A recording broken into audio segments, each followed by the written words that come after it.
আসসালামু আলাইকুম। ছোট্ট আরেকটা ব্লগ নিয়ে আপনাদের মাঝে চলে আসলাম। তা এই ভিডিওটা কিন্তু সকাল থেকেও নয়, দুপুর থেকেও নয়, ঠিক বিকেল থেকে ভিডিওটা করা হয়েছে। তা আমাদের জন্য এখানে কিছু নাস্তা আনা হয়েছে বিকেলের, আমিত্তি আর হচ্ছে ফুচকা, চটপটি, সবার পছন্দের খাবার আনা হয়েছে অল্প টাকার মধ্যেই।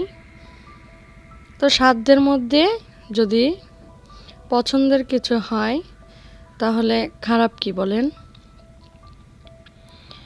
তো সব কিছু আমি রেডি করে দিচ্ছিলাম, আমার কাজই হচ্ছে এটা। বাসায় ফুচকা বা চটপটি আনলে সব কিছু আমার রেডি করে দিয়ে তারপর আবার ওদেরকে ভাগ ভাগ করে দিতে হয়, না হয়তো ঝগড়া লেগে যায় কে কতটা খাবে বা কে কোনটা খাবে। তো এই জন্য একবারে বানিয়ে নিচ্ছিলাম যাতে কোনো ঝগড়াঝাটি না হয়। আর আমার হাজব্যান্ড ওদেরকে টক দিচ্ছে, অনেক টক খায়।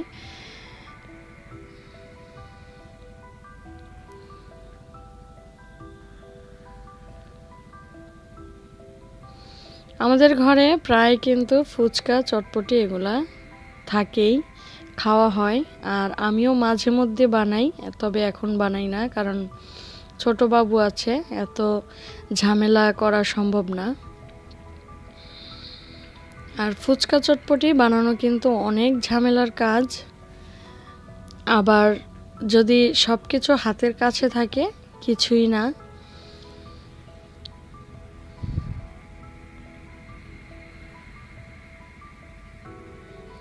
তো যেহেতু দুটো মিলেই খাবে, চটপটিও খাবে ফুচকাও খাবে, তাই সবাইকে দিচ্ছিলাম যার যেভাবে বাড়িজিকে যতটা আছে ততটাই।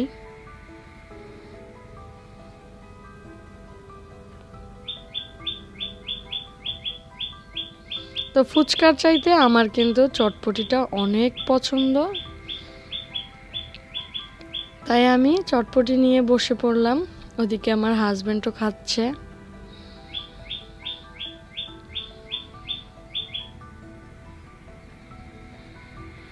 তারপর তো নাস্তা খাওয়ার পর কিন্তু অনেক সময় পেরিয়ে গেছে, ওরা ফোন টিপছিল, গেম খেলছিল, না কার্টুন দেখছিল জানি না। আমিও অনেকক্ষণ ফোনে কাজ করছিলাম, আবার বাবুকেও কোলে নিয়েছিলাম। তারপর পিঠা বানাতে চলে আসলাম, যেহেতু হাঁসের মাংস রান্না করা হয়েছে তাই ভাবলাম যে চিতই পিঠা হলে কিন্তু দারুণ হবে। তো পিঠা বানাতে চলে আসলাম। আলহামদুলিল্লাহ পিঠাগুলো কিন্তু অনেক ফুলেছে।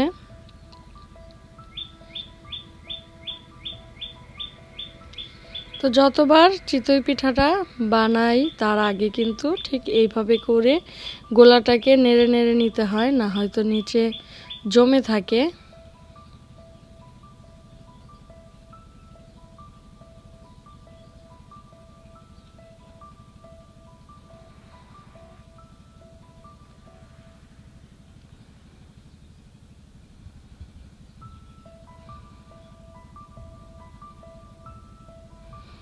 আলহামদুলিল্লাহ যেমন ফুলেছে তেমন নরম এবং অসংখ্য ছিদ্রযুক্তও কিন্তু হয়েছে।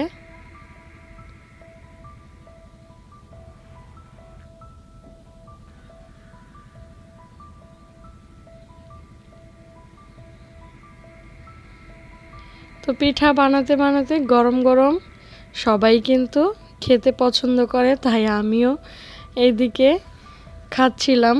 কি করব?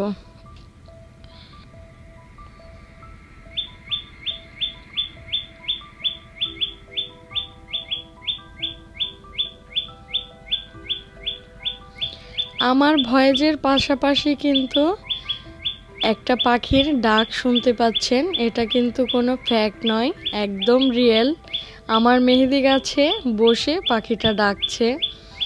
আর আমি যেহেতু দিনের বেলা ভয়েস দিচ্ছি তাই আমার কিন্তু অনেক ভালো লেগেছে। আপনাদের কাছে কেমন লাগবে জানি না।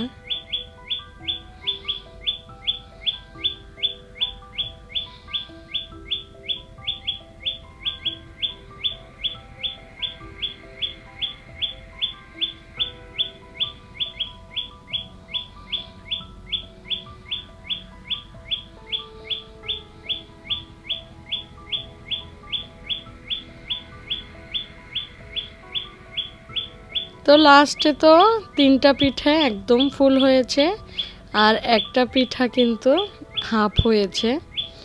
তো বসে পড়লাম এক ঝুড়ি পিঠা নিয়ে, এবার খাওয়া হবে।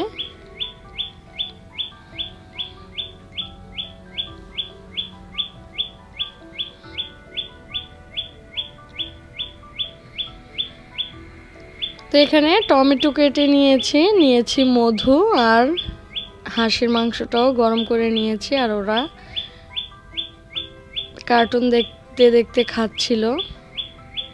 সারাদিন মাদ্রাসায় থাকে, খেলতেও সময় পায় না, তাই বাসায় আসলে একটুখানি মোবাইলটা দিয়ে কার্টুন দেখা হয়, তবে খুব বেশি না, কারণ অভ্যেস হয়ে যাবে, তাই তারপরেও ভালোই দেখে।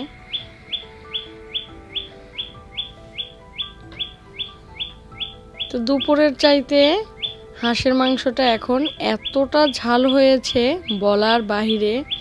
তো আমার হাজব্যান্ড গিলা খাইয়ে দিচ্ছিল আমাকে, তো ক্যামেরার সামনে দেখাচ্ছে, আমি বলছি তোমার হাত দেখা যাচ্ছে, তুমি যেটা আমাকে খাওয়াতে চাচ্ছ ওটা তো দেখা যাচ্ছে না। তো আবারও দেখিয়ে দিচ্ছে।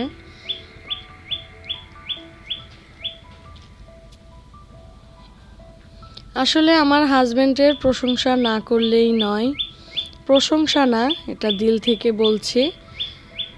আলহামদুলিল্লাহ যে আমার আল্লাহ আমাকে এমন একটা হাজব্যান্ড দিয়েছে। কম বেশি সব সময়ই চেষ্টা করে আমার সব কাজে হেল্প করার জন্য। আর আমার বাবু পেটে থাকলে তো আরও বেশি করে হেল্প করার চেষ্টা করে। তো আলহামদুলিল্লাহ, আল্লাহর কাছে অনেক শুকরিয়া।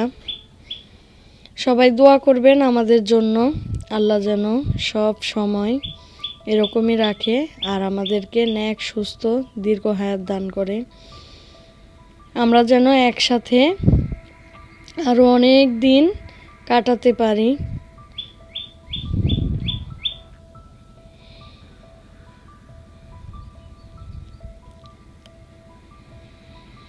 তো আমার মেয়েরা তো তরকারি দিয়ে খাবে না, ওরা শুধু মাংসগুলো খাচ্ছিল আর পিঠা শুধু খাচ্ছিল আর টমেটো। এই তো ওদের খাওয়া দাওয়া। আর আজকের ব্লগটা তো এই পর্যন্তই।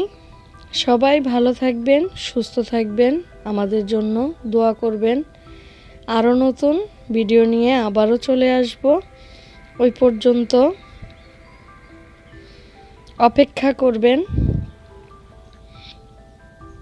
আল্লাহ হাফেজ, আসসালামু আলাইকুম।